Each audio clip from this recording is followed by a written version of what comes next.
and freedom for all people. Happy birthday, happy, happy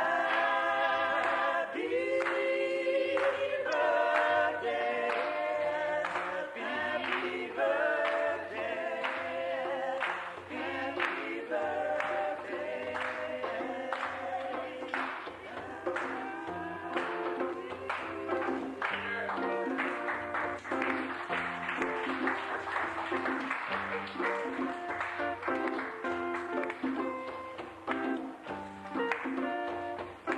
December 1st, 1955, our freedom movement came alive. And because of Sister Rose, you know, we don't ride in the back of the bus no more. Sister Rosa, she was tired one day after a hard day on her job, and all she wanted was a well-deserved rest, not a steam from an angry mob. A bus driver said, "Hey, you gotta get up because a white person wants your seat."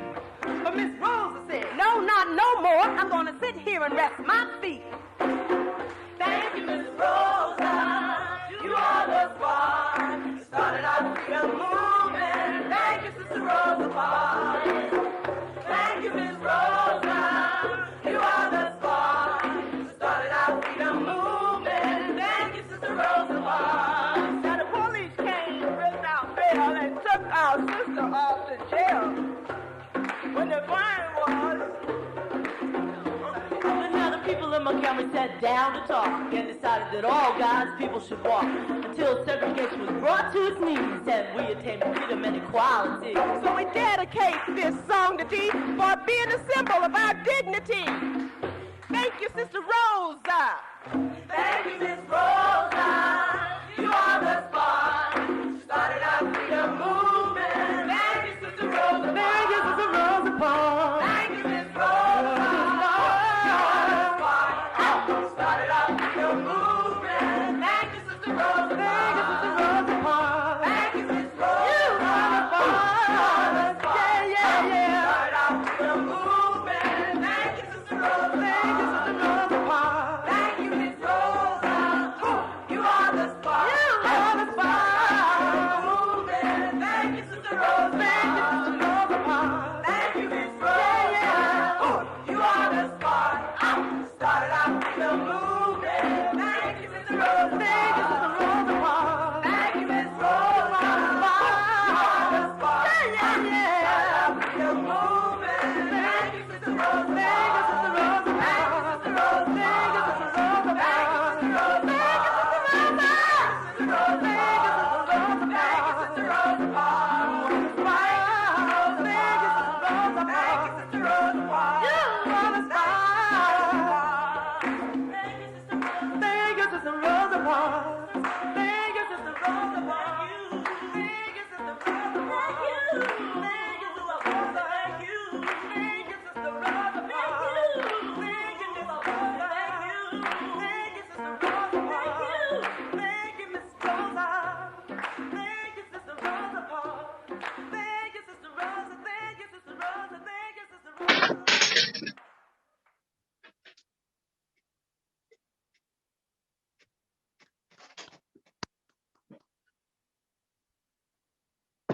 That was beautiful. I love that. I was jamming. That was what's happening. Yeah, that was beautiful. Definitely. Well, good morning. Good morning to all. And today I'm going to be your service coordinator for the service, of course. My name is Alicia, if you haven't been on here before. I would like to say I'm in Rahetep, Akwa Aba, Karibu. Welcome. Welcome to you all. Welcome to every single one. No matter what language you speak, I would be nice to speak them all. So I can say welcome in every language, but yeah, just welcome to everyone and sit back and relax and enjoy yourself. Will say is the greatest place of them all. I'm a little bit biased, but you know, that's how I feel. So on Sunday morning, it is the best and blessed place to be. So now we have come to the time where we are going to do our affirmation. And our affirmation is going to be presented by Baba Tai and Mama Nkechi. And then on deck is the Candle of Justice by Brother Katabazi. You will hear from him right after the affirmation. So Baba Tai and Mama Nkechi, you're on. Greetings, Hotep. We will know God's truth to be free and self-determined. Creator, help us to remember the humanity, glory, and suffering of our ancestors and to honor the struggles of our elders. Let us strive to bring new vision and life to our people. Let there be peace and harmony among us. Let us be loving, sharing, and creative. Let us work, study, and listen so we may learn, teach, and cultivate self-reliance. Grant us power, O Holy One, as we struggle to resurrect our hearts and our homeland. We will raise our children according to the needs of our nation with discipline, patience, devotion, and courage. We will strive to be the living models of the new direction of our people. We are an African people. We are children of God. Ashe. Ashe.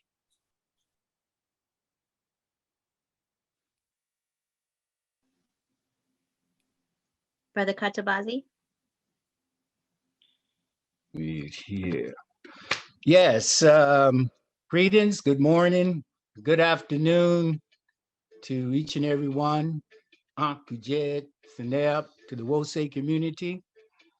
This is the time in the worship service for the lighting of the candle of justice. And we know, living in this country, that the notion of justice is often quite fleeing. So this notion of justice holds very dearly to us. And along with that pursuit and seeking of justice, there's been a lot of blood loss. A lot of that bloodletting, the blood loss. Our people oftentimes victim of so much violence and blood. And so what I would like to say is blood run, tears flow. Here come the sun, crushing darkness down low. Bang, bang, bang. Another black body drop by cop or by gang, another societal flop. Spilling black blood will not feel the emptiness of hate. Not even the waters of the great flood could alter its pathetic state. Killing Black people will not ease the agitated mind, nor quell the doubts, fears, and pain, nor break the ties that bind, or crying in the rain. Blood run, tears flow. Here come the sun, crushing darkness down low. Abandon notions of racial superiority. Embrace the common humanity, that we may explore our destiny. Let us practice reciprocity. Loosen the grip of materialism. Bring forth more humanism. Regulate capitalism. Increase eco-communalism. Have faith and trust in the all. Increase their prayers and meditations. Then stand firm until that final call. Then joy, jubilation, salvation. This morning, lighting of the candle, and if you have your candles available, light them up.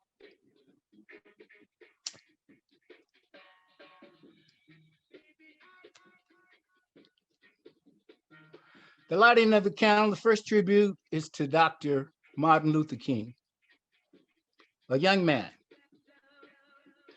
but 39 years he spent amongst us, and he did great and noble work. And we hope that his spirit has found peace and that he has been welcomed by the ancestors.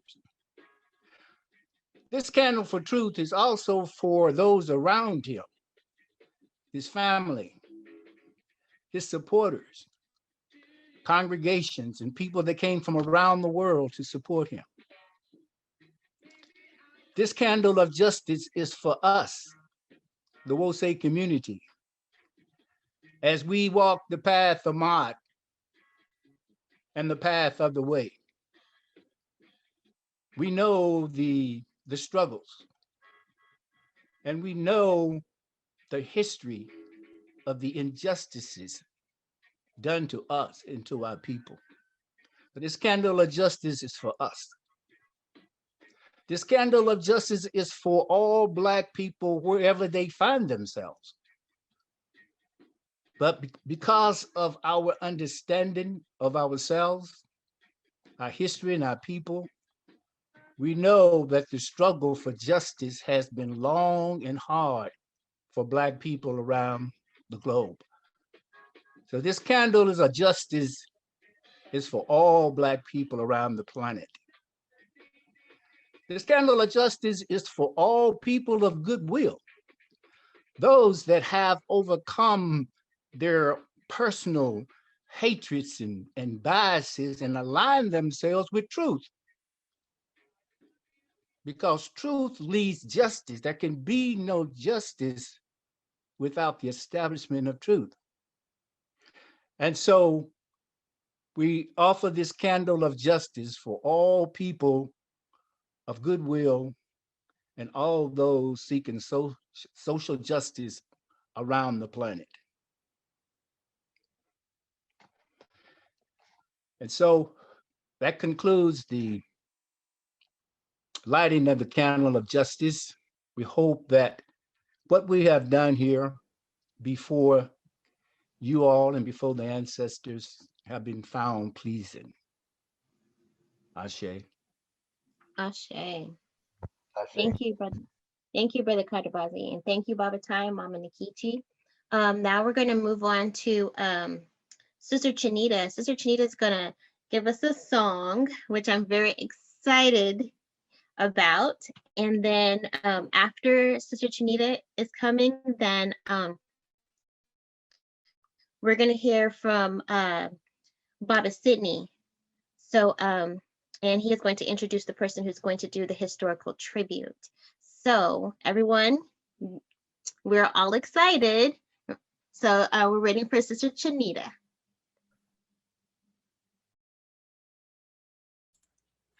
Good I see. morning. Good morning. I see. Good morning. Or good afternoon here. Oh.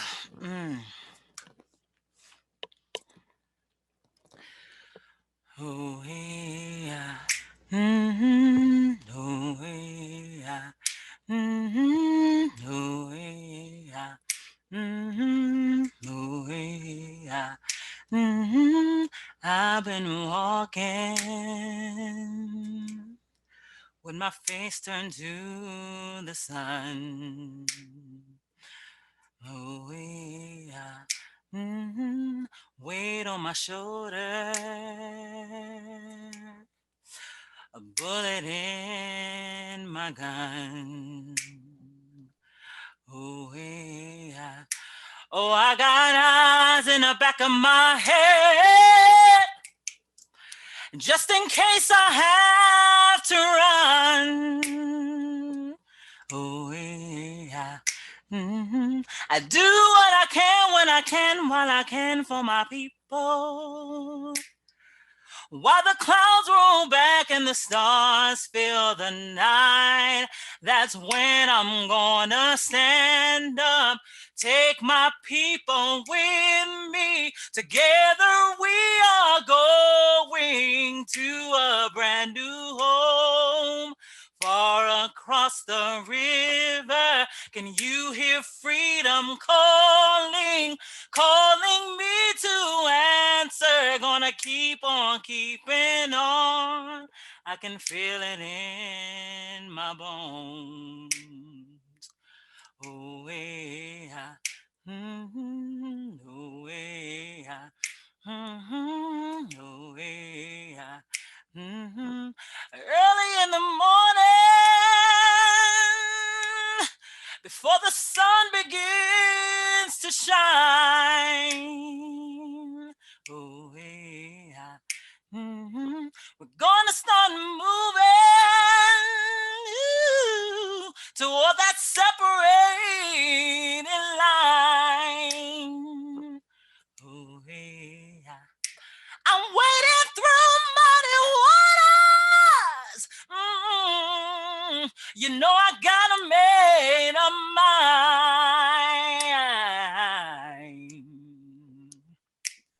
And I don't mind if I lose any blood on my way to salvation. And I fight with the strength that I got until I die. So I'm gonna stand up, take my people with me. Together we are going to a brand new home. Far across the river, can you hear freedom calling, calling me to answer? Gonna keep on keeping on. And I know what's around the bend might be hard to face 'cause I'm alone. And I just might fail, but God knows I tried. Sure stars fill up the sky. Stand up, take my people with me. Together we are going to a brand new home. Far across the river, can you hear freedom calling, calling me to answer? Gonna keep on keeping on. I'm gonna stand up, take my people with me. Together we are going to a brand new home. Far across the river, I hear freedom calling, calling me to answer. Gonna keep on. I can feel it in my bones. Yes. Oh, hey, ooh, hey, ooh, hey, I go to prepare a place for you. I go to prepare a place for you. I go to prepare a place for you. I go to prepare a place for you. Ashe.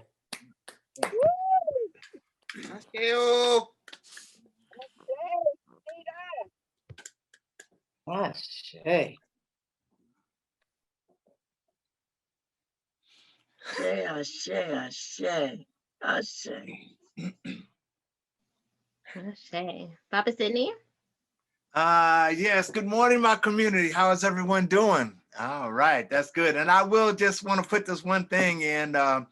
Over the last, I don't know, number of years, I've always teased my little sister Shanita and told her that she was trying to catch me, but I ain't gonna try and say that no more. I can't even joke and say that no more. So I gotta give her high daps and let the truth be spoken. Well, now it's that time in our service where we come on to the time for the historical tribute. This is a time where we talk about someone or an event that has happened in our community within the last 5 to 10 generations. We try and get it in there, because if we know that if we don't teach ourselves, the story may be lost. And I have the pleasure of introducing, this is my granddaughter, Miss Aquia Ubaka Blackmore, all the way from Atlanta, GA. She's coming to bring forth some of that knowledge, and she is a sign of what we have looked forward to. This is our next generation coming up. And if we teach them properly, if we encourage them, if we support them, this is what we get. So with that, I want to say, welcome, granddaughter. I love you. And let's hear it. Go ahead. Talk to us.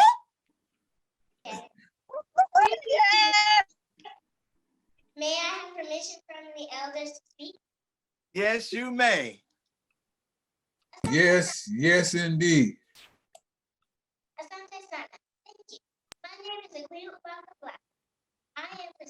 Today I am presenting a historical tribute about Shirley Chisholm, Shirley Antenna and Anita St. Hill Chisholm.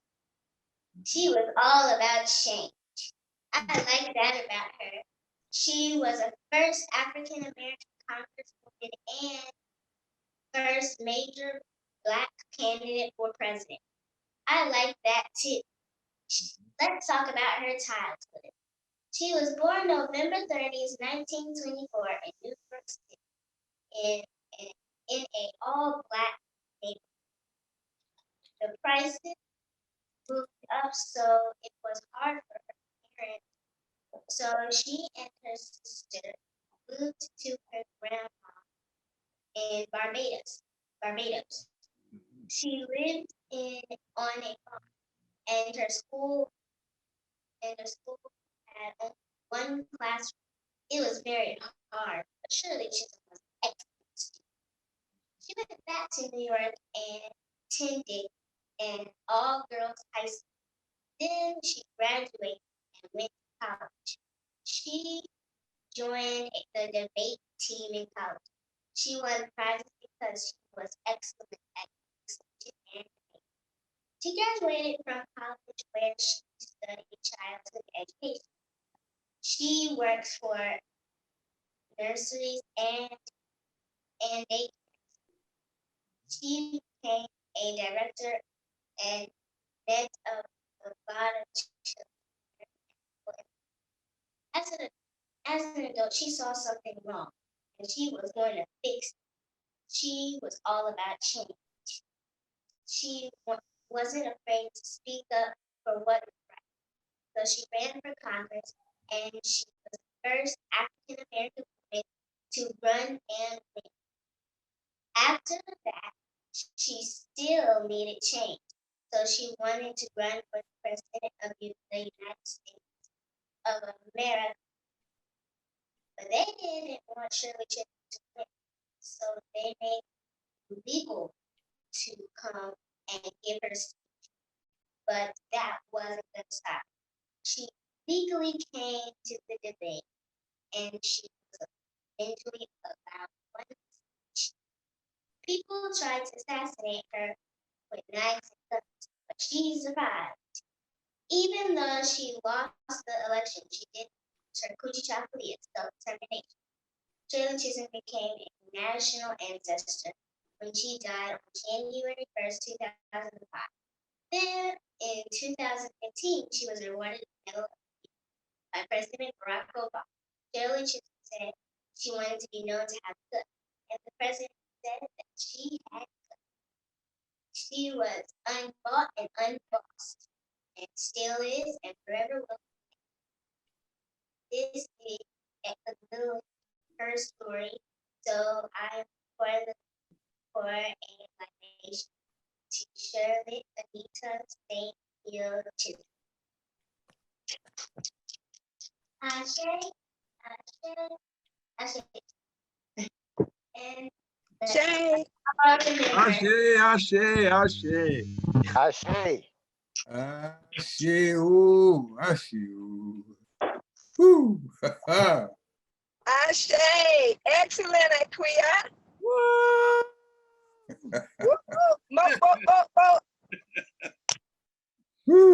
Oh my goodness. All right, well, Sydney, catch up with that. Woo! I tell you.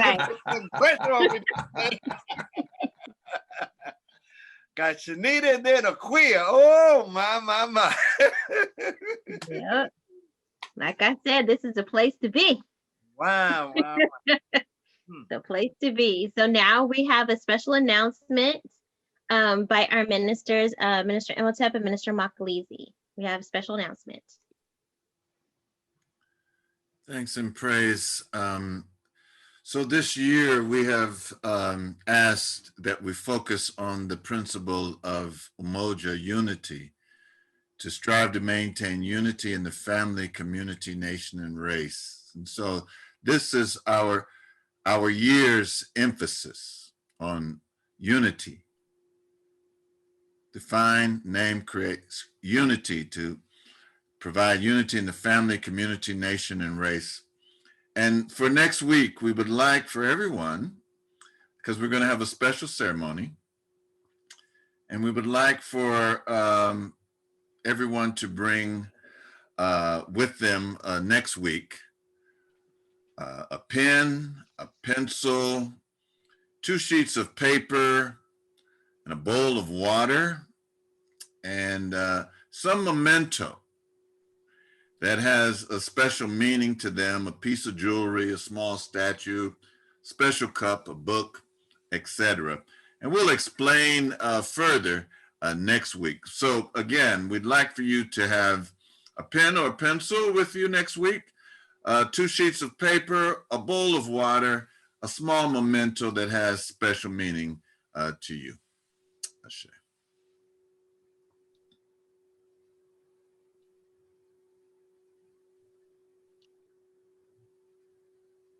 Minister Makalizi, did you have anything else? Ashe, Hotep will say.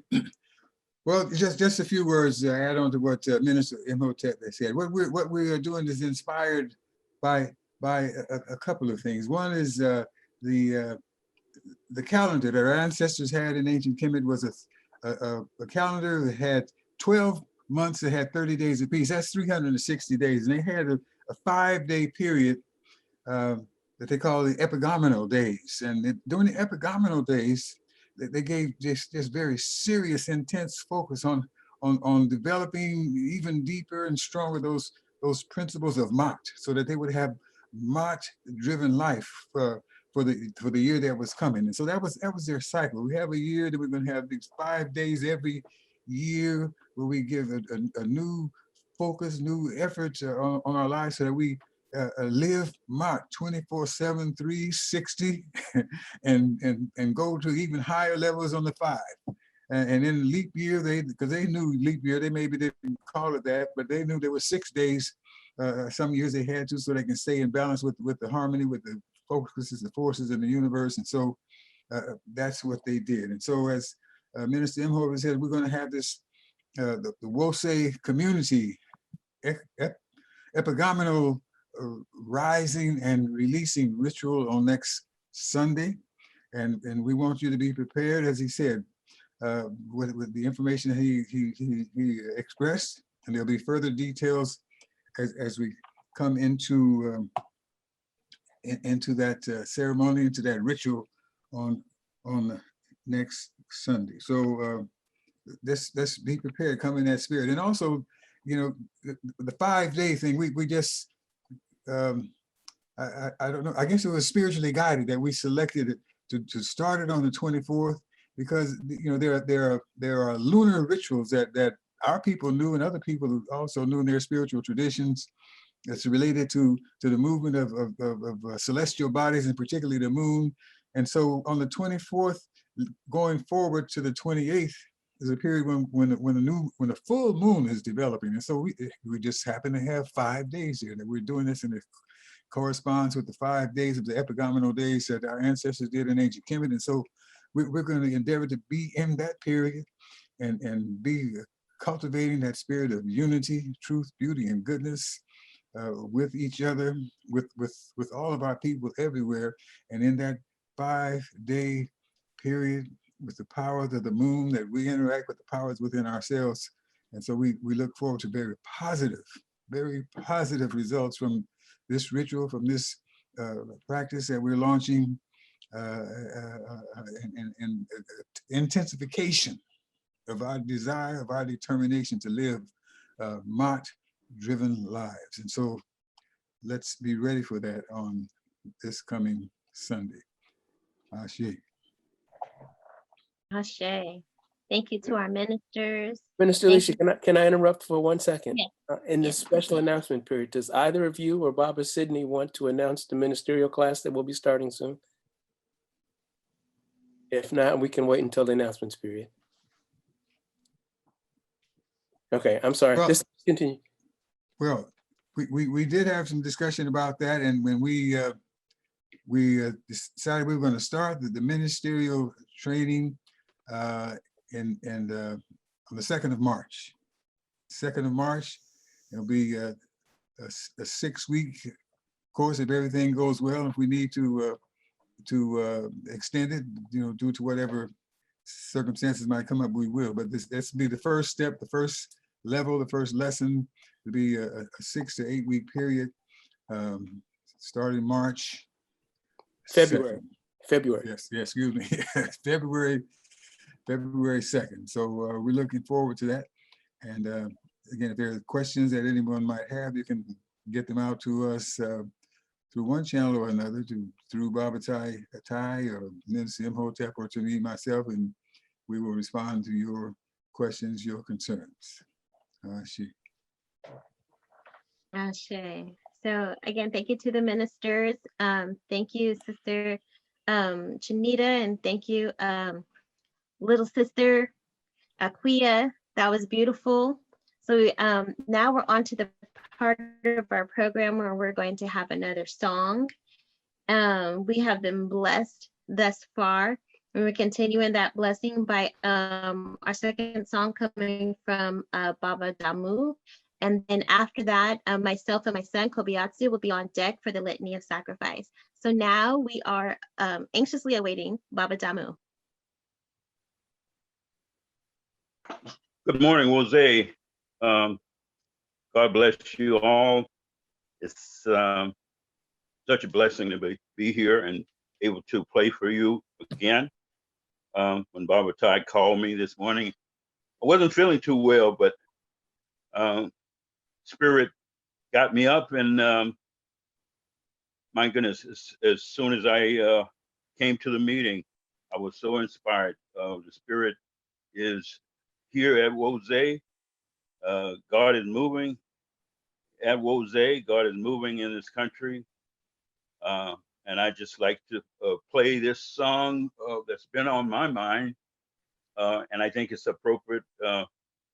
Martin Luther King wrote a book called Where Do We Go From Here? It was at a very critical time in our lives. I know for me, Martin Luther King was a pivotal figure in my political awakening. And I read the book twice. And I just feel like this is an appropriate song because Martin Luther King said we had to have vision, we had to have love for our people. And I see all of that at Wose. I thank God for bringing me to Wose, to this place of love and truth and goodness, and God's mercy is certainly upon us. So without more talking, I'm just so full from all that I've witnessed up to this point. I just hope this little offering that I can give will be okay. I've been so full so far. People Get Ready by Curtis Mayfield.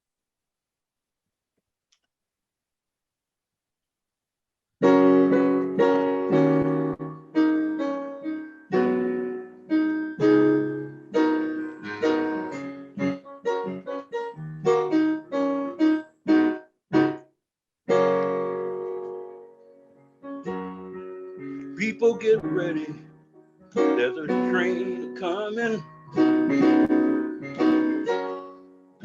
picking up passengers from coast to coast. All you need is faith to hear the diesels humming. You don't need no ticket, you just get on board. You people get ready for that train to Jordan. Picking up passengers from a coast to coast. Faith is the key open the door to our freedom. Yeah. There's hope for all among those who love the most. There ain't too much hope for the hopeless sinner who would hurt all mankind just to save his own. So people get ready. There's a train a coming. Yeah. Picking up passengers from coast to coast.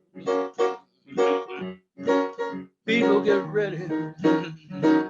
There's a train a coming. You don't need no baggage. You just get on board. Yeah, all you need is faith. Hear the diesel humming. Yeah, Lord. You don't need no ticket. You just get on board. People get ready. There's a train coming. Yeah. Picking up passengers from coast to coast.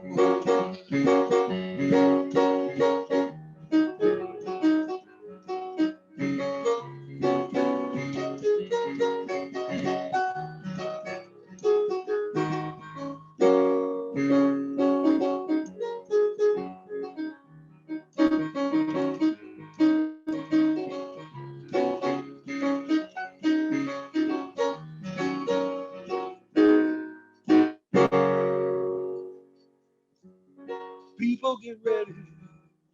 There's a train coming. Picking up passengers, yeah, from coast to coast. Ashe. Ashe. Ashe Baba Damu. Thank you. Thank you. Ashe. Baba Damu always comes with that song choice and just beautiful, beautiful. So now it's a time for the litany of sacrifice. Let's get in the camera. Now it's time for the litany of sacrifice. So Brother Bill's gonna start the screen sharing. And save us, O Holy One, by your name. Vindicate us by your might. Hear my prayer, divine protector.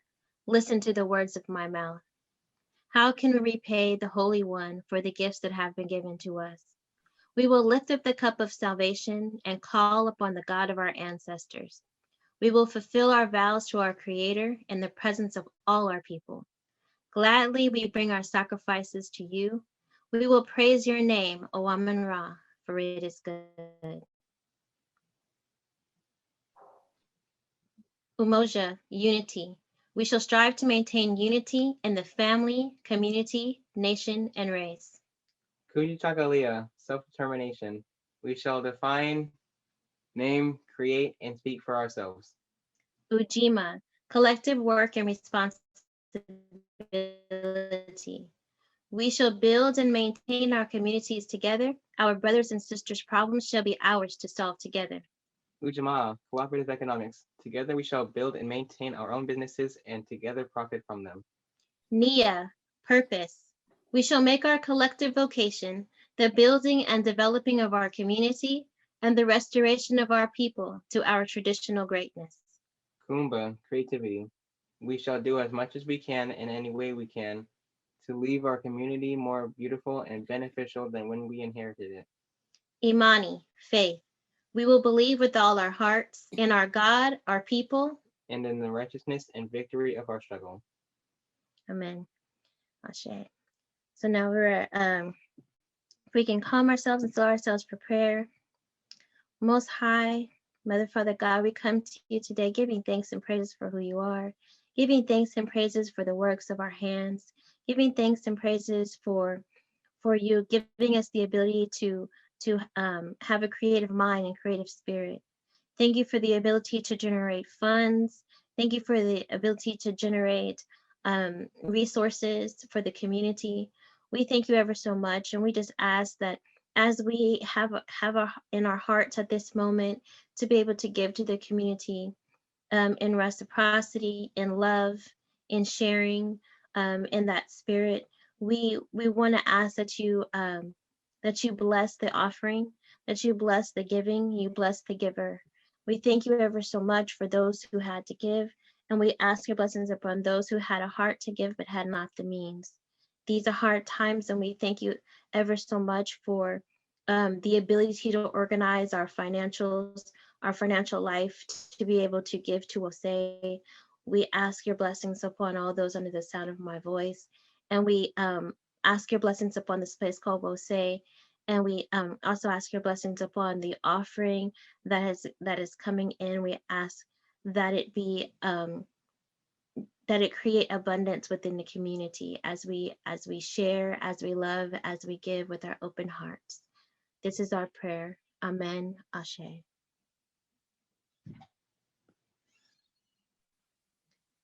Ashe. All right. Ashe. So now we've come to the time. We have actually, and for our litany up here, you can see on the screen where you can give to, there's WOSE Oakland.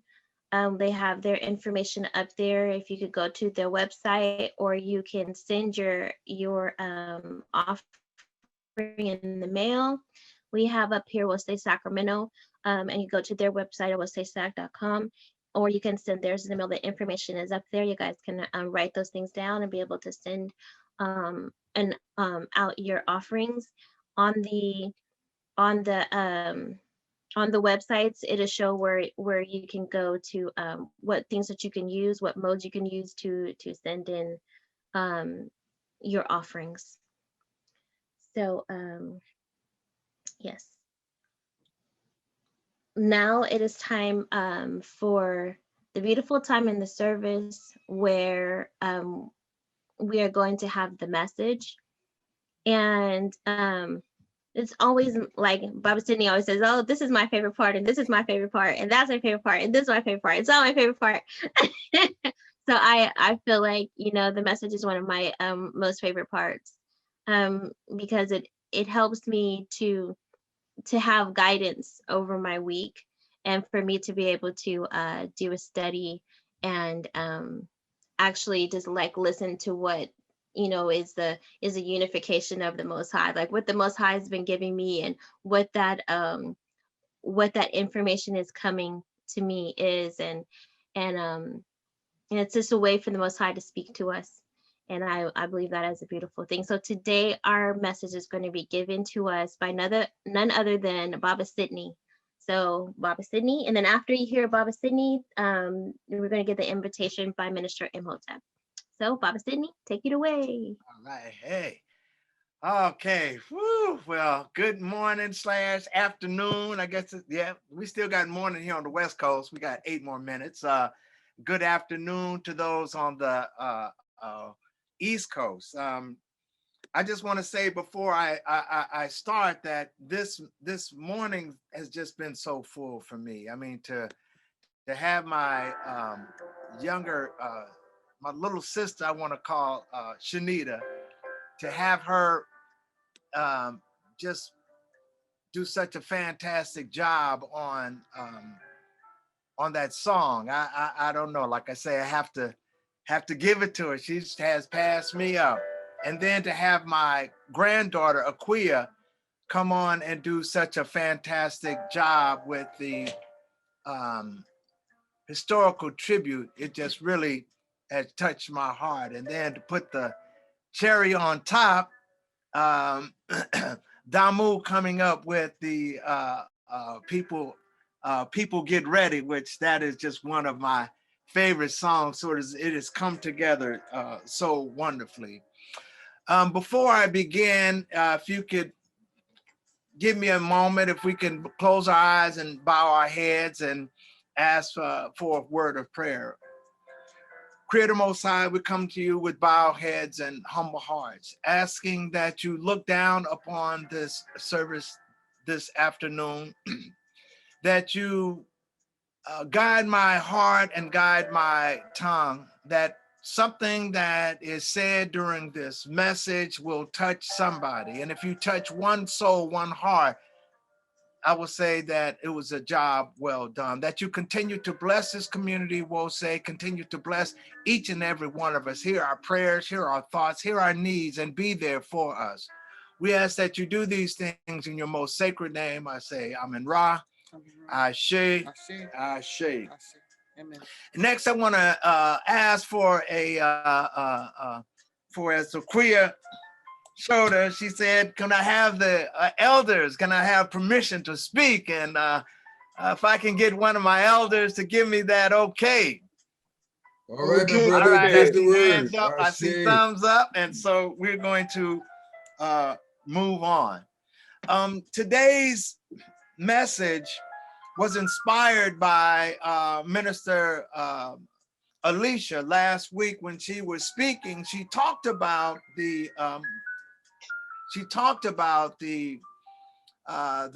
Asarian, the Asar Aset narrative, and that story just really spoke to me. It touched my heart. There, we as a people, my opinion, we as a people, we've used mythology, we've used folklore, we've used stories to pass along our message. Hidden inside these stories, hidden inside these folklore are lessons. They're lessons that speak to your heart, to you, to your community. And I think that if we leave our hearts and our minds open, we can hear the voices of our ancestors within these stories. Ashe. And so I look at it in terms of, and this is the stories out of Kemet. I look at it in the same vein as I look at, let's say, the tales of Anansi. It's a message in there, something in which we can follow, something that talks about our condition and where we are. Not always to be taken literal. Right. You know, we know that as we have studied and we have our scholars out there, that during the times of Kemet, people were not walking around with large bird heads. I say that these are only symbols. These are part of the message. These are they're metaphors for certain activity that we may have.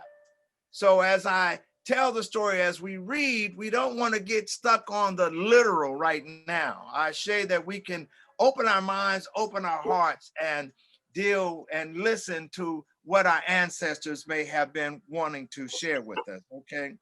So today's message, I want to speak on the Asar Aset narrative. It is probably one of the best known narratives throughout the entire world. This story appears in the pyramid during the pyramid text, or comes from a pyramid text during the 5th dynasty. We're talking about 2565 BCE. So it's over 4,000 years old in which they have talked about this particular story. The references that I'm using is a book by this guy, Plutarch, who was a Greek philosopher during this period. And he went to Kemet and listened and spoke to some of the priests and wrote down some of these and put it in his book. The other one is a summary that I've got from our own Dr. Raymond Davis, who took Plutarch's story and did a summary. Because Plutarch is Greek, he talks about Osiris and Isis. And we know them to have been older, Asar and Aset, Heru and Set. And so the names are changed a little bit, but this is where I get my information for. Ashe.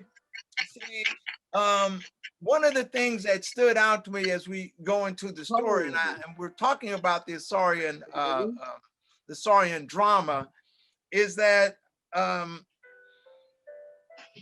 the message that I got out of it, one of the things that hit me the hardest was forgiveness.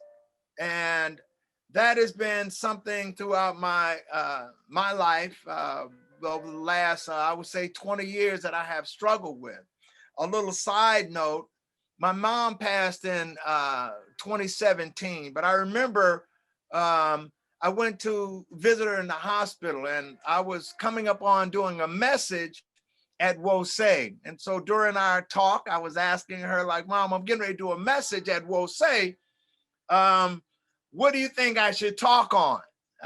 You know, getting a little conversation going. And she came up with, she said, forgiveness. You should speak on forgiveness. And I was thinking to myself, like, no way, I know I'm not ready at that particular piece. But as I have moved on and grown and developed, I see that it is something so important and needed in our community, and we need it now, as in right now, as we move forward. With that said,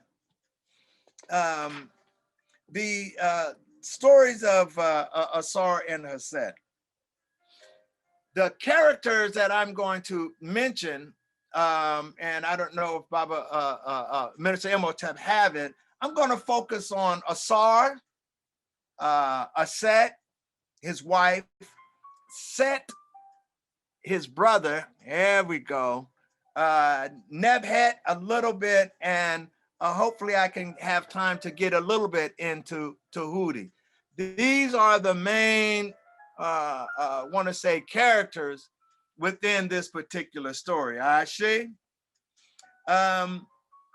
So as the story goes, and I love storytelling, that in the beginning, this is, you know, shortly after Septepi, when all came into being by Ra, that there was Asar, Aset, Heru, Asar, Aset, Seth, and Nethep were some of those that were around.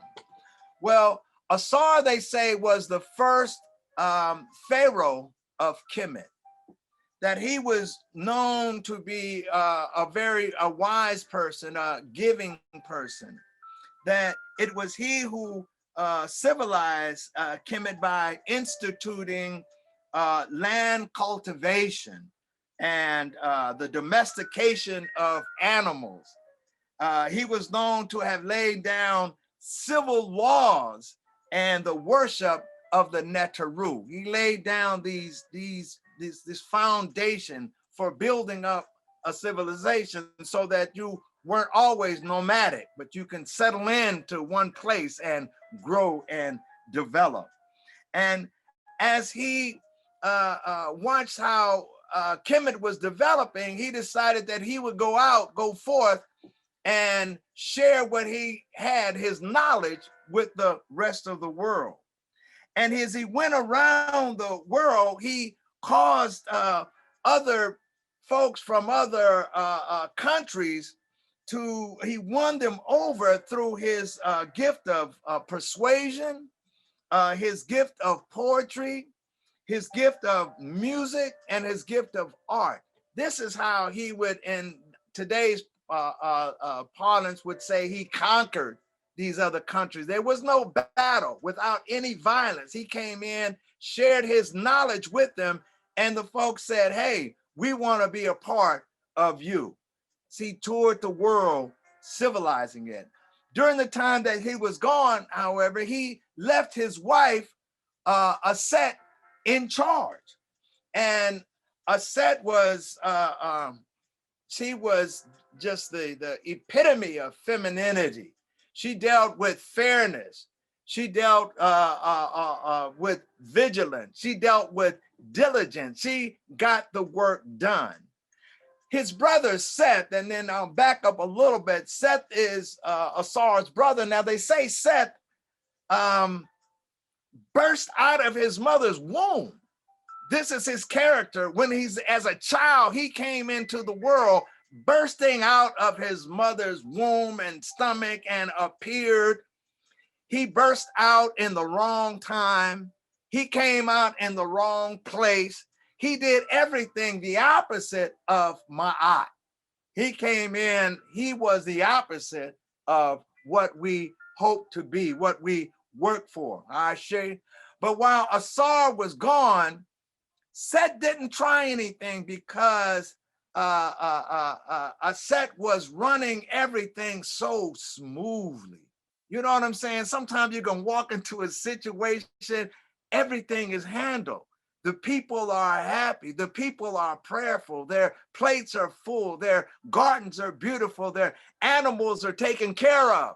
He couldn't get his way in at that time. So as Set does, he sat back and waited for the right opportunity, which would be the wrong opportunity for most people.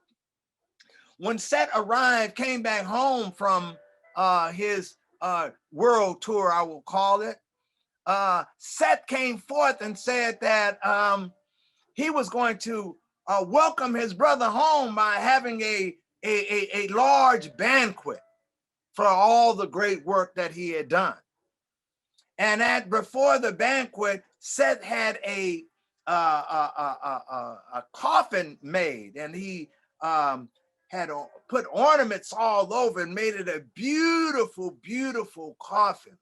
Because while Seth was, being so deceitful, he had gotten Asar's perfect measurements. He had measured it down to the centimeter in my mind. He got it down perfect and made it so that it fit only him. And then during the banquet, he laid it out and jokingly said that he would give this beautiful offering to anybody who would fit inside of this sarcophagus. And as it went, everyone tried it. They get in, this person got in, this person got in, and no one fit. But of course, when Asar came to the coffin and sat in, Set's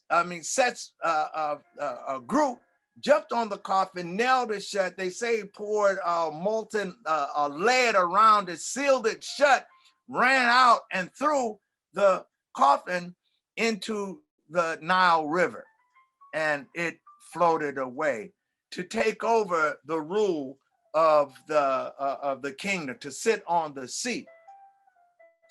Aset heard the story, and obviously she was heartbroken. She had, lost her husband. And being the woman that she was, being the wife that she was, being fair, being diligent, being vigilant, she went out looking for her husband. One of the things that touches me is that they say as she was looking around, she asked groups of people, anyone that she could run into, if they had seen what Set had done to her husband. She was the queen. Everyone shrugged their shoulders in my mind and said, like, no, whether or not they knew it or not, they did not want to, I'm sure, run into a problem with Set. So they all just denied knowing anything.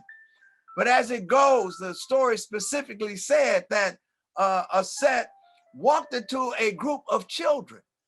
And children normally, that's why I love my niece and I love Minister Alicia. She involves the children. There's a degree of innocence. There's they're sponges. They're taking all of this in. She went up to the group of children and asked them, had they seen her husband? Had they seen what had happened? And the children said, yeah, we'll tell you. We saw Set, and he came here with his boys, and they threw the coffin in the water into the Nile, and it went down the aisle, and they told it specifically landed, and they call it Barbos. I believe it is Jordan, and it gently came ashore within around some leaves, and these bushes, they grew around it and formed a tree of protection around it. With that knowledge, Aset went out to retrieve her husband. But just as things happen, we know when one thing happens, it seems like something else, and something else happens to challenge your mindset, to challenge where you are. She found out that her twin sister,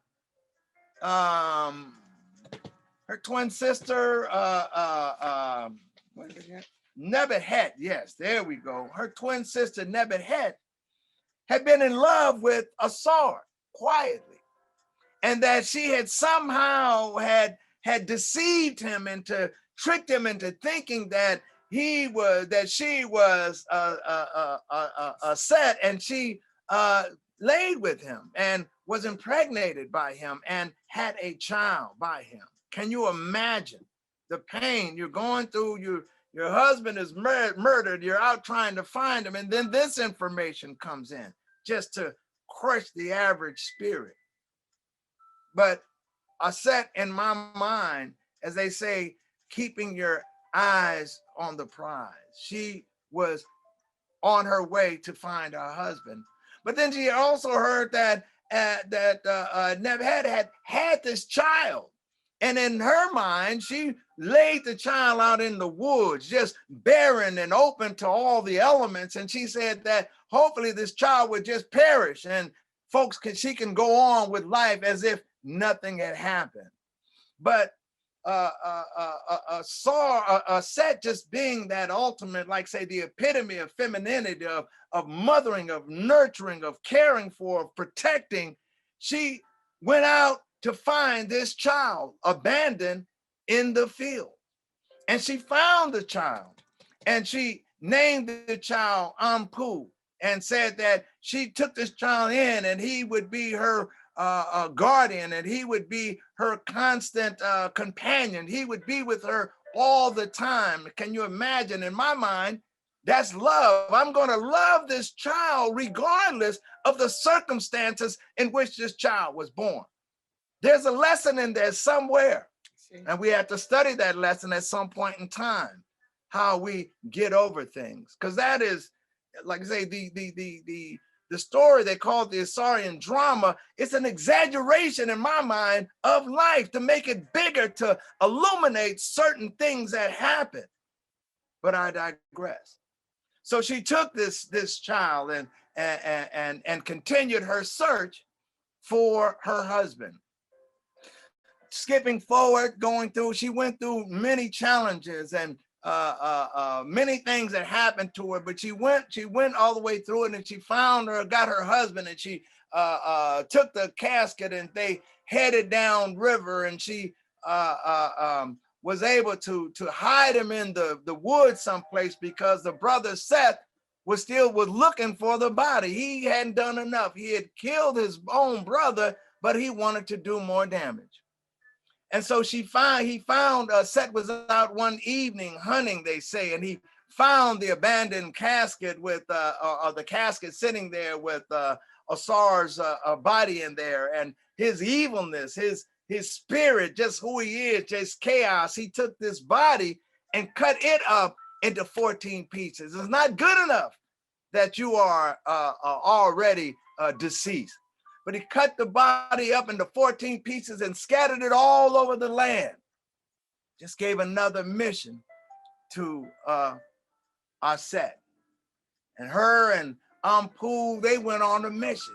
And she recovered 13 of the 14 body parts. And she put him back together. And she turned herself into a bird, and she flew around him, and she was able to extract the life's fluids from his body, and she impregnated herself.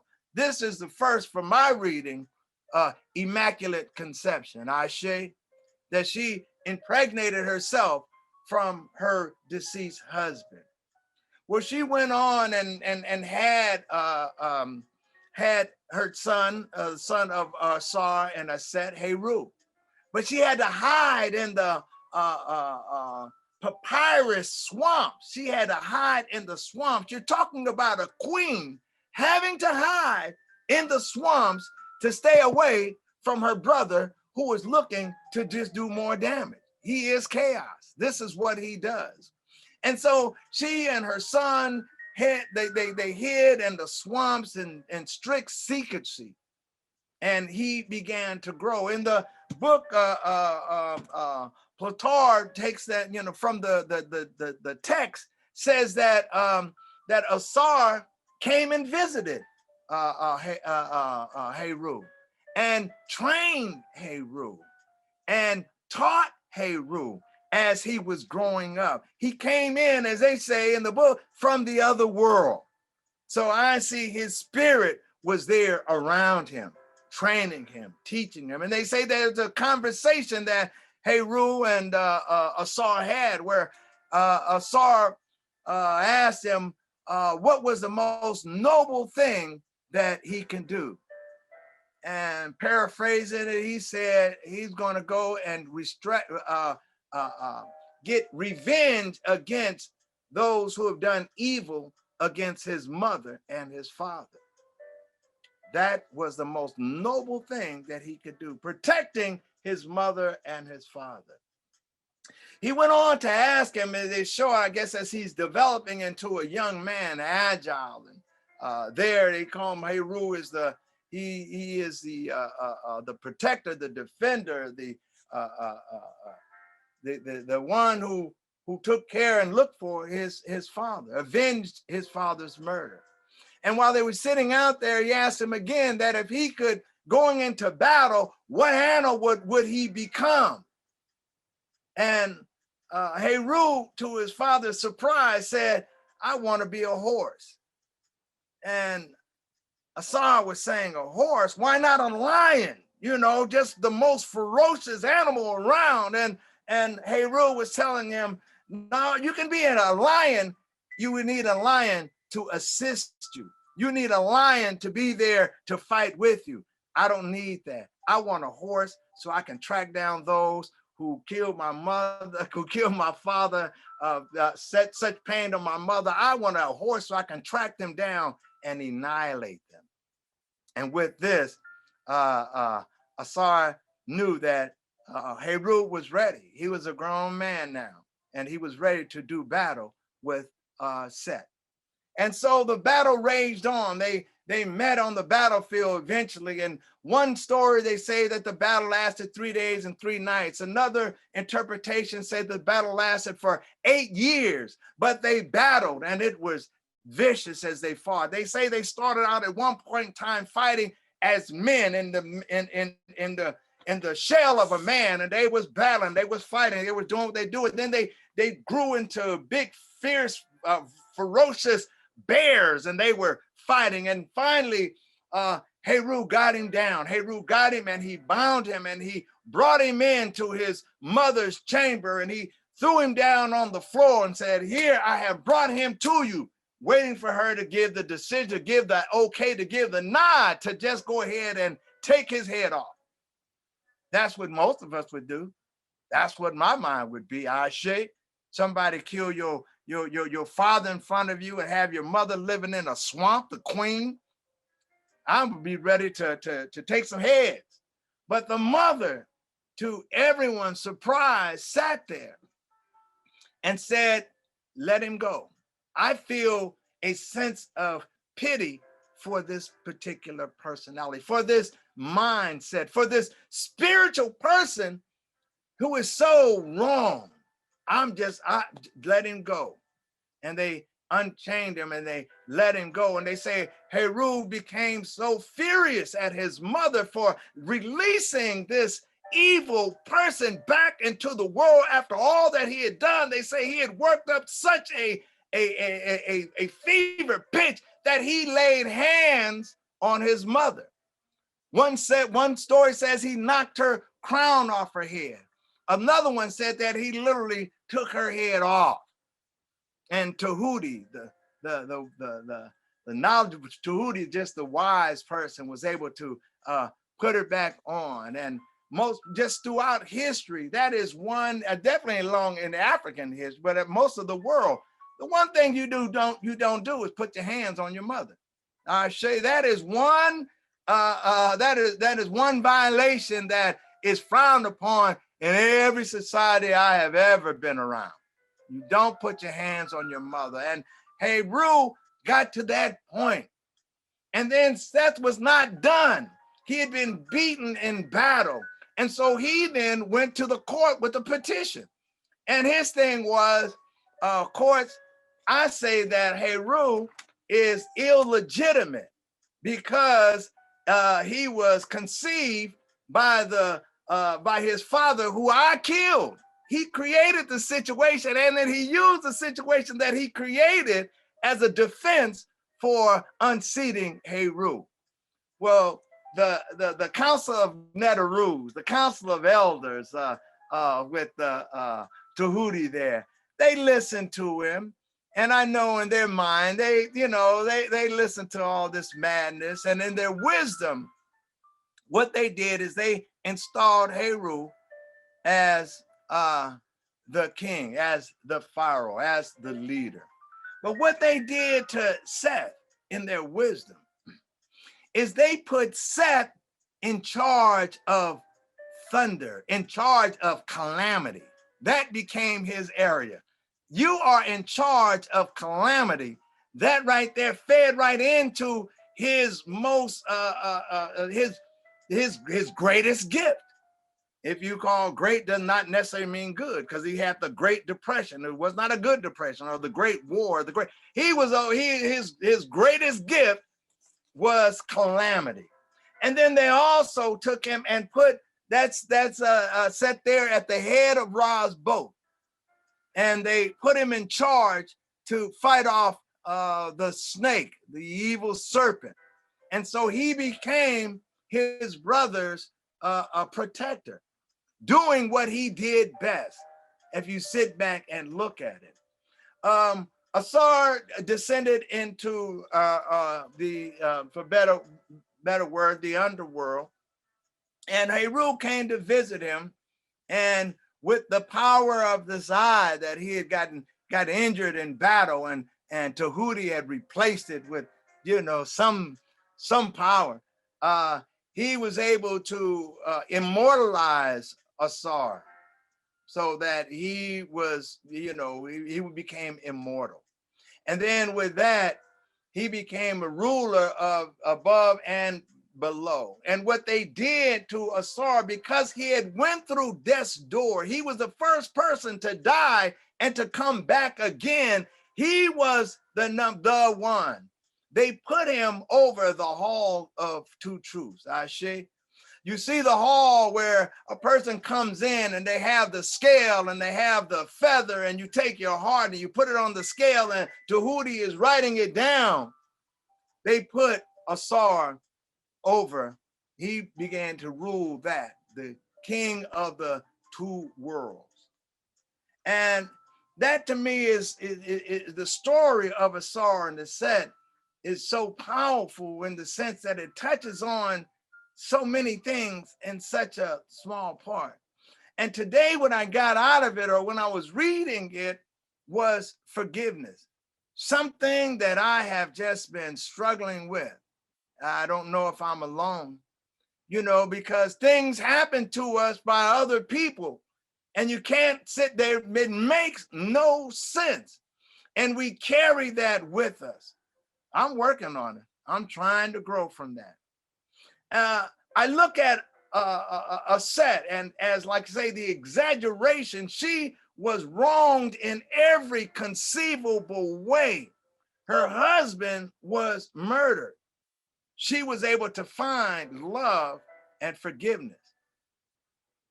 I'm hoping that we all will develop to this level. Her sister was impregnated and had a child by her husband.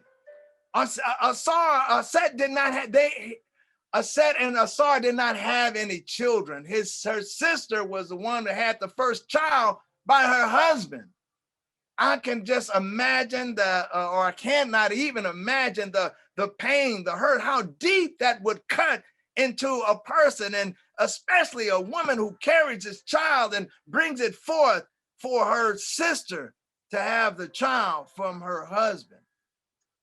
But she love that child. She did not look at that child as some disaster, as whatever you might want to call a person who has a child by your husband. She went out and took this child in. She adopted this child. She loved this child. She named this child, and she carried this child with her. Her sister, she came to a point where her and her sister, she forgave her. I mean, it does something to me, but she was able to forgive her. And one of the most powerful scenes from this, if you look at imagine in your mind, you know, the scene of the halls of two truths, the halls of justice, the halls of Ma'at, where they weigh your heart on that scale. Right there, the dog that's sitting there, that's ready to devour the hearts of those that don't, the hearts, yes, who's sitting there, who ready to devour the hearts of those who have not lived a Ma'at life, is Ampu, the child, the dog, the child, that animal that created that spirit that she took in, be her protector. And then if you see Asar is sitting on his throne, and behind him is Aset and Nebhet, her sister. She had to have loved her sister. This to me is probably one of the most sacred, hallowed areas that we would have in my mind. You have birth and then you have death. Those are sacred places. And she invited her sister to stand with her, which tells me that she was able to find love within that situation. I was listening to a message from my dear brother, Professor Menu, and he just has so much information. And one of the things I was listening to, he was talking about this hall of justice, this hall of truth. And he was saying how, and I know I look at it myself, and I said, there's no way that I would pass through the hall of truth. That I know that you say, I have not lied. I have not, done evil. I have not talked too loudly. I have not all the things that you've done. I know I have violated many of those declarations. I know I have. But Menu was pointing out, and what I took in and what he says is that it is really not I have it. It is I have not made a habit. When you know better, you do better. If you speak an untruth, that you want to correct that. You want to be able to not get into the habit of speaking out of line, that you check yourself, you check your mouth, you check your tongue, you check what you say, you live Ma'at, you think Ma'at, and you speak Ma'at, that you don't just continue to do it over and over and over again. So that she was able to view on a large scale the fact that her sister had wronged her, but she was able to look into her soul and say, I still see God in you.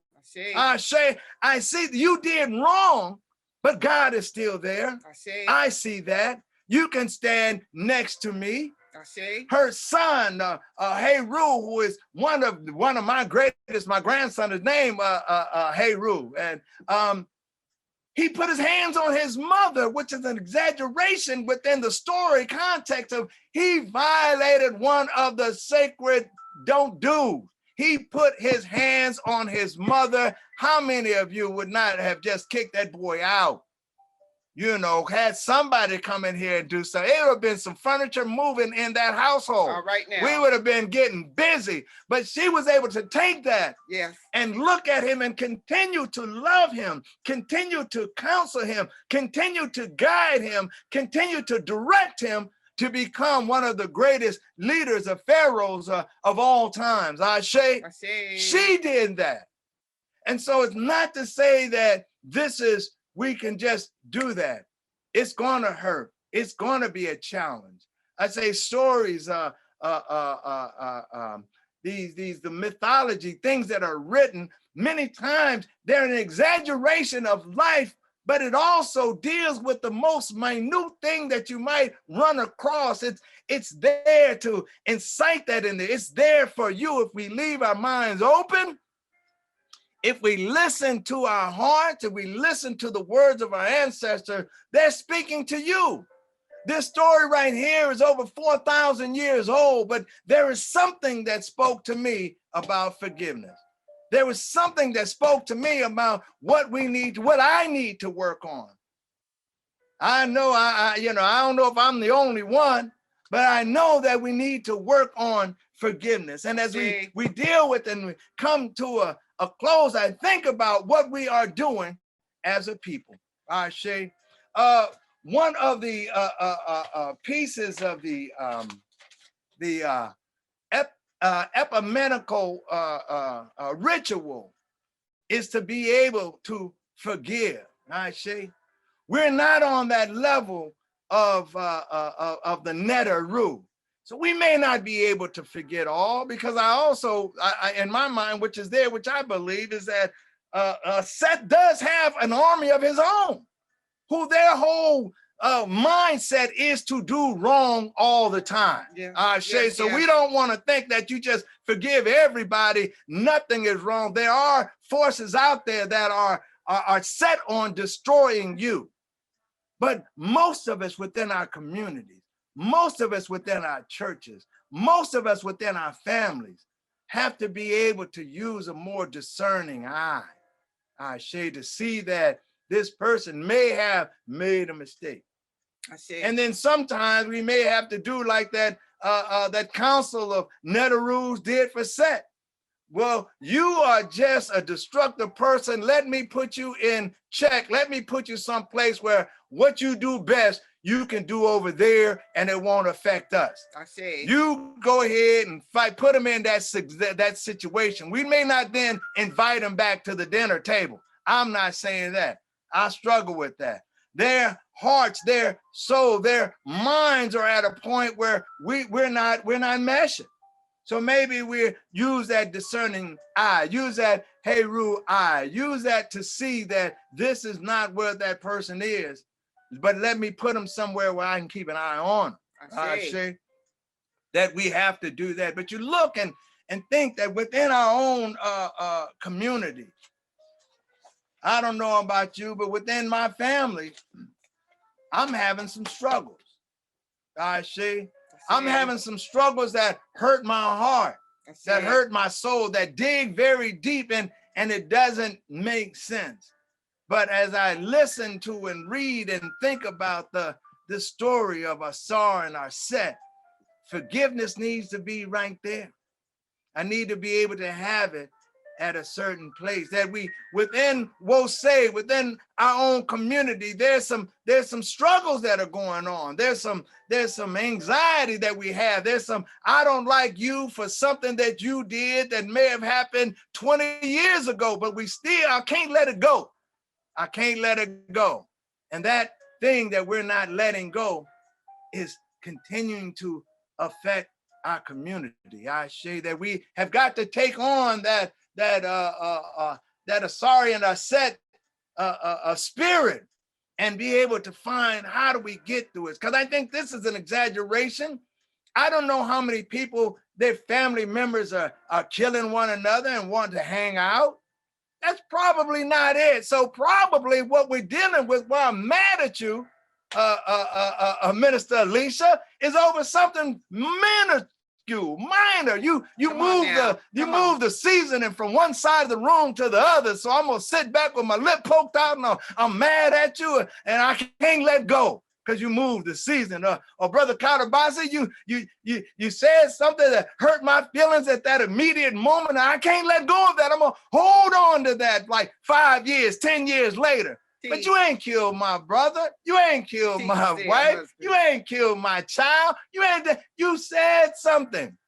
And we have to be able to forgive. I say you have to be able to open up. And to me, again, it's a struggle.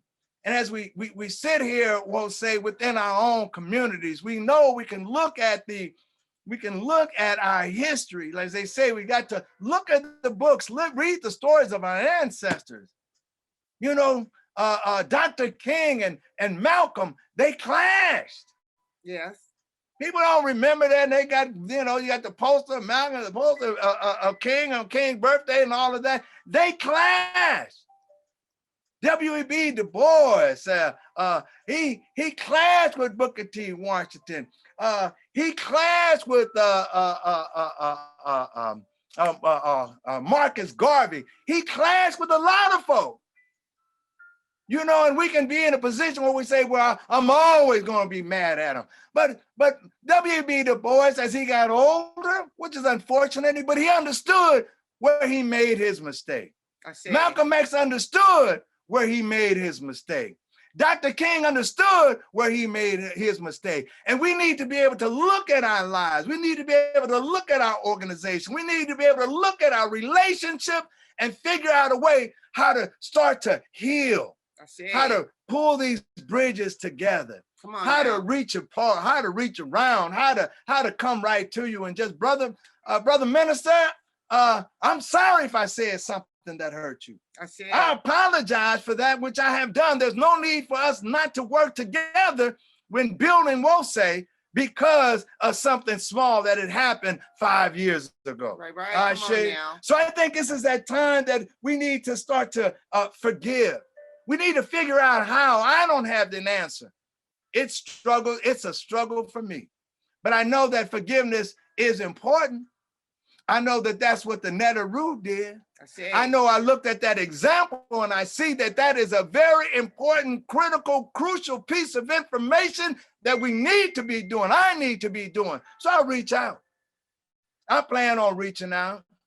I'm hoping as we set this thing together, as we put in place a method, a hollow space, as they say, a hollow ground where maybe we sit brother to brother, where we sit brother to sister, where we sit as a community, and what we say, we can say from the heart and not worry about slings and arrows, and not worry about it coming back. But we need to start to forgive. We need to open up. Yes, open up that sacred space. Be it right in your living room. Be it in a Zoom meeting. Be it in a little small sit down, have a cup of coffee conversation. But we need to reach out. I'm just so thankful that I believe I have a community in which even if I'm wrong, I got a minister, Alicia. I got a sister, Conke. I got brothers and sisters in the community that will sit down and talk to me and not throw me out. Not going to say, well, just cut his head off and let's be over with it. But let's sit down and talk. Let's work this out. Come on now. Because I need you. I need you by my side, because I will say on the other side, Seth has an army. Now, Seth has warriors who have bought in. As we look at, what the country is going through, people have bought into the lie and will take that lie to the grave. As they used to say in the South, I'll take it to the grave with me. We need to begin to pull together, we'll say. However, we start small, and begin to big it up. Start small and begin to come together. Start small and to begin to grow. We need to work together. We need to be together. We need to do all that we can to continue to grow WOSE. And I am saying that for me, if I have insulted or harmed anyone out there, charge it to my head and not my heart, because my heart is trying to be pure and trying to be true and coming to you. And I hope we can open up, and as 2021 moves on, that we are moving on with it. Ashe, amen, Ashe. Oh, but wait a minute. I got a story. I didn't make it up. Who did? There was this church, I'm coming from a Baptist church. I know Brother AJ know what I'm talking about. And they had a picnic out in this, on the riverfront. And they was out there picnicking, and the deacon, who was an excellent swimmer, told the kids that were out there, he said, listen, y'all don't go and get in that water and swim beyond that, You know how they have that little floating line, that little floating rope that separates the deep from the shallow. Right. Said, don't get in that water, you know, don't go beyond that. And he went on about his business. Well, of course, as kids do, one of the young men was in there showing off, trying to show how tough he is. We do that. I know some of the fellas can agree to that or believe in that. And some of the sisters know too. They went on the other side of that rope that was out there, and the water was a little deep and the current was a little strong, and it started pulling down. As he went down, he struggled to the top and he was screaming out, help, help, help. And none of the kids knew how to swim, or couldn't swim that good. So one of the smart thing, quick thing kids ran back and found that deacon. They say, Deacon, come to the water quick. We got a problem. The deacon shows up and the young man is out there drowning. And he goes, help, the second time, help, help. He had his hands up and the deacon starts saying, you did not tell you not to go on that side of the rope? Didn't I tell you? And you young people don't listen. And the young man was going down for the third time. He said, Deacon, if you don't jump in here and save me, I'm going to be dead. And all that you said will be for naught. All right, Shay. So with that, we close out. I want to thank each and every one of you. And I guess, am I closing out? Where are we at right now, Miss Alicia? All right, Minister, that was a great message today, and I hope I did you justice by trying to put the pictures up as you were talking, because I just had a certain set of pictures, and what a powerful message, combining the message of the Neteru with forgiveness. And if we just had forgiveness, we wouldn't have problems in Ethiopia and Eritrea. If we just have forgiveness, we wouldn't have problems among the Igbo and the Yoruba. If we would just have forgiveness, we wouldn't have clashes between Chad and Libya. If we had just had forgiveness, we could get along with each other. What a beautiful message today, Baba Sidney. Thank you. And you are only a minister in training, but you are teaching us so-called veterans who have been studying the way. Thank you for plowing the depths of the Neteru today and pointing out a different explanation, pointing out an explanation that started last week with Minister Alicia.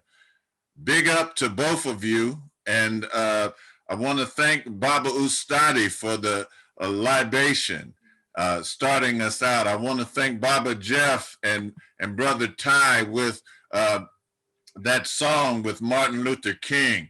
I want to thank the Historical Tribute Youth and the prayers and Shanita and Sudi with the songs, and for those of you that were able to give today. And now we want to extend the invitation to you today to join a part of us. If we've done something as a group that you didn't like, forgive us today and become a part of us. We stretch out our hands to you, and we give you this time now to come and be a part of us. Thank you, Baba Sidney, for such a time as this, as Minister Alicia would say, for such a great message today.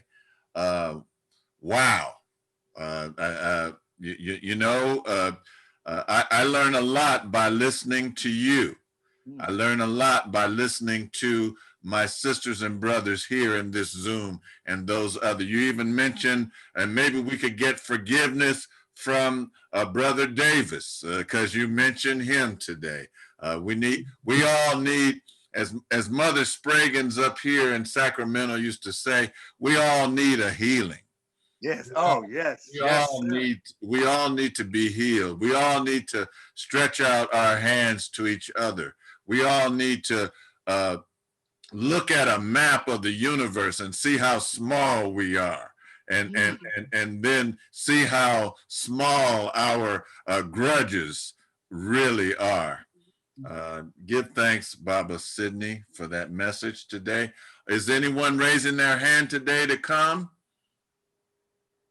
A lot of things are going on in the chat. They're thanking Baba Sidney. They're thanking those that are here. They're reaching out to Mama Darnisha as she says goodbye to her grandmother today. They're reaching out to that woman that was there talking to Mama Akanke. What a spirit-filled day today. And I'm going to ask Sister Shanita to come and close us out with Lift Every Voice and sing. Don't cause us to cry too much, Shanita. All right. Okay. Well, you know what? I'm not gonna cause y'all to cry. I'm actually following my spirit, which is saying to sing this version of Lift Every Voice. And immediately I was like, wow, you know how you want to argue with something? Wow, we ain't got time. And however, you know, if we were in the building in Wose, we drum and we dance. You know, and I don't, and instead of asking why, and if the Stones were with me, we would be singing this song together. Those of you, if you can't, when it's over, look up, if you aren't familiar with it already, I already told Ty about it, Melba Moore's version of Lift Every Voice and Sing. I think it was made in the 90s. So I would invite you all right now. We gonna go out. If you can get up, I can't get up. Clap, dance, whatever, as I sing this version of Lift Every Voice. Okay? I see. If you can get up and move, so be. Lift every voice and sing till earth and heaven ring. Ring with the harmonies of liberty. Let our rejoicing rise high as the listening skies. Let it resound loud as the rolling sea. Yeah. Hey, come on now. Freedom ring. Oh, from me to you, my sister, let freedom ring. And from me to you, my sister, let freedom ring. And from me to you, my brother, God of our weary years, God of our silent tears, thou who has brought us thus far on the way, thou who has by thy might led us into the light. Please keep us forever, Lord, I pray, forever, forever in the path we pray. Let freedom ring, let it ring to the young. Let freedom ring. Sing a song full of the faith that the dark past has taught us. Sing a song full of the hope that the present has brought us, facing the rising sun. Another day begun, so let us march on till victory. Let us march on till victory is won. Oh, let freedom ring from the mountains of Georgia, Georgia. Let freedom ring to the fruited plains and to all the souls of man. Freedom, let freedom ring. I said freedom. Let it ring, let it ring, let it ring, yeah. hear it? Let freedom ring. Can you feel it? Everybody, freedom. Oh, freedom ring. Let freedom. Oh, freedom. Oh, freedom ring. Let freedom. Yeah. Freedom. Oh, freedom ring. Let freedom.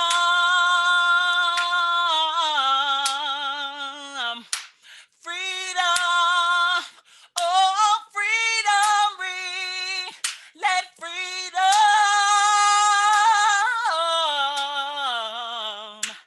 Freedom. Oh, freedom ring. Let freedom.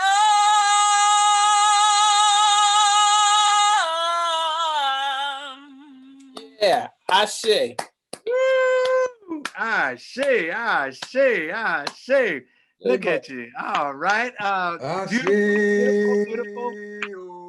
Yes, indeed. And as we bring this portion of our service to a close, as we stand around in the circle or the shape of the continent of Africa, holding ourselves on high, we understand that we are standing on the shoulders of some mighty, mighty, mighty powerful people, Ashe, and we following the footsteps of some mighty, mighty, mighty, mighty people, and that we stand together as we hold our hands up and we say the name that our families and our ancestors have said since time memorial.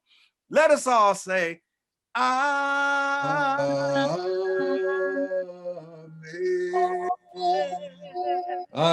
You are the most beautiful people on the face of this earth. I say, woo!